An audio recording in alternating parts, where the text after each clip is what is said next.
Bang, tahu nggak apa yang terjadi saat ini di Palestina dan Israel? Wah, saya kurang tahu ya, Mbak. Sedikit sih tahu dari media ya, media sosial. Lagi dijajah sama Israel. Palestina dijajah Israel dan ada perjuangan melawan Israel. Lagi perang Israel, kayaknya udah mulai kalah sama Palestina. Banyak korban aja. Yang saya lihat ya, anak-anak banyak yang itu syahid. Banyak banget orang-orang yang terluka-luka gitu. Orang-orang sih sekarang nyebutnya kayak semacam genosida. Bapak tahu nggak yang hak terhadap tanah Palestina tuh siapa sebenarnya? Palestina karena dulu Israel pendatang. Kalau itu kan udah ada di undang-undang dunianya mungkin ya. Kita tahu seperti itu. Yang mana sih Bang yang termasuk Masjidil Aqsa? Ini yang bawah. Ya saya tahu yang kubahnya hitam ya.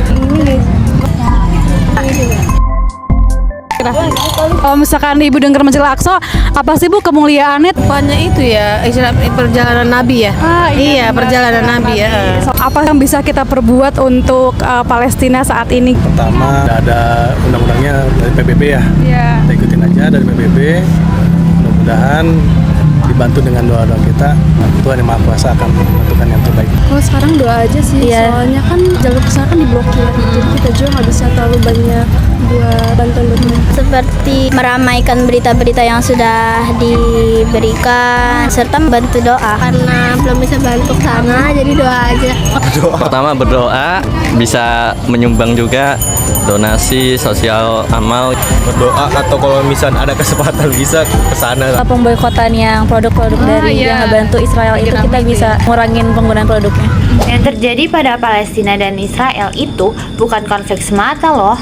Bukan konflik. Iya, karena yang terjadi di Palestina merupakan penjajahan struktural oleh Israel. Realita yang terjadi sangat tidak menggambarkan apa itu konflik. Kita sudah cukup tahu bukan bagaimana segala tindak perilaku Israel yang sangat tidak manusiawi. Agresi militernya yang selalu melanggar hukum perang. Contohnya saja, kemarin mereka menggunakan bom fosfor putih.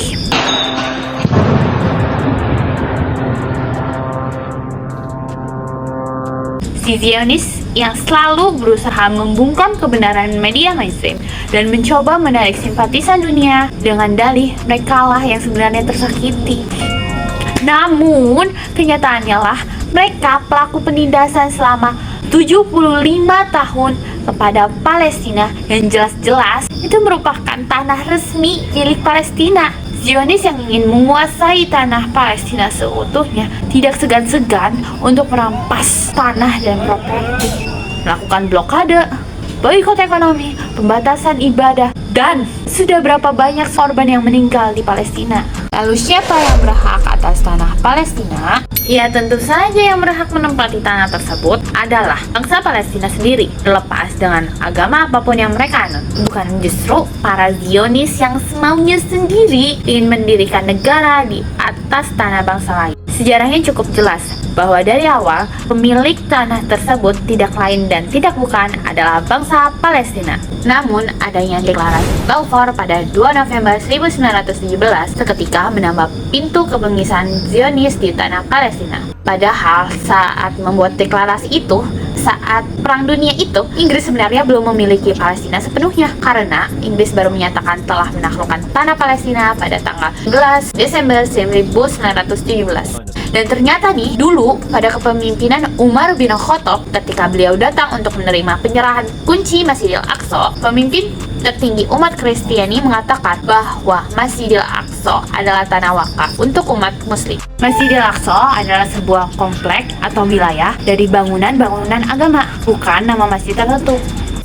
Yang ini nih, seluruh wilayah di sini adalah komplek Masjidil Aqsa. Adapun kemuliaan dan keutamaan dari Masjidil Aqsa adalah 1. Pusat keberkahan bagi seluruh dunia dan menjadi parameter kondisi kedamaian dunia. 2. Sebelum kedatangan Israel, Baitul Maqdis memiliki sejarah yang kaya, menjadi pusat keagamaan, budayaan yang melibatkan berbagai peradaban kuno dan dagangan di wilayah tersebut.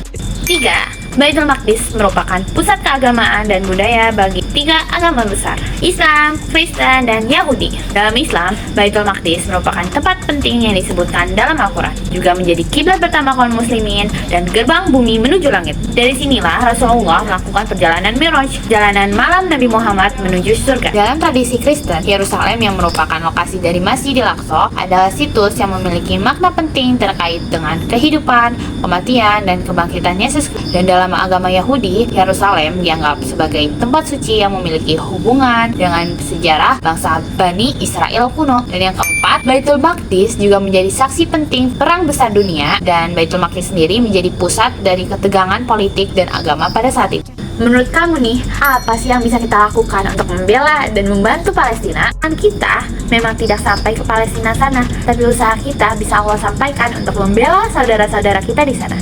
Yang bisa kita lakukan setidaknya ada 5 hal. Yang pertama, belajar untuk memahami isu yang berkaitan dengan Palestina. Pelajarilah sejarah dan kondisi yang sedang terjadi, dan jangan lupa pastikan semua itu dari sumber yang terpercayai. 2. Berdoa.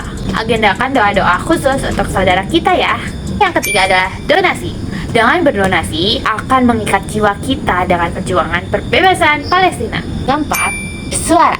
Kita bisa menyuarakan posisi kita membela Palestina, menyebarluaskan informasi fakta yang dapat dipercaya baik di lingkungan terdekat maupun yang lebih luas, yaitu media sosial.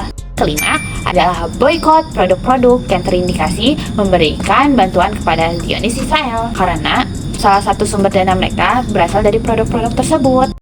Tak kenal maka tak sayang. Yuk kita kenali saudara kita Palestina.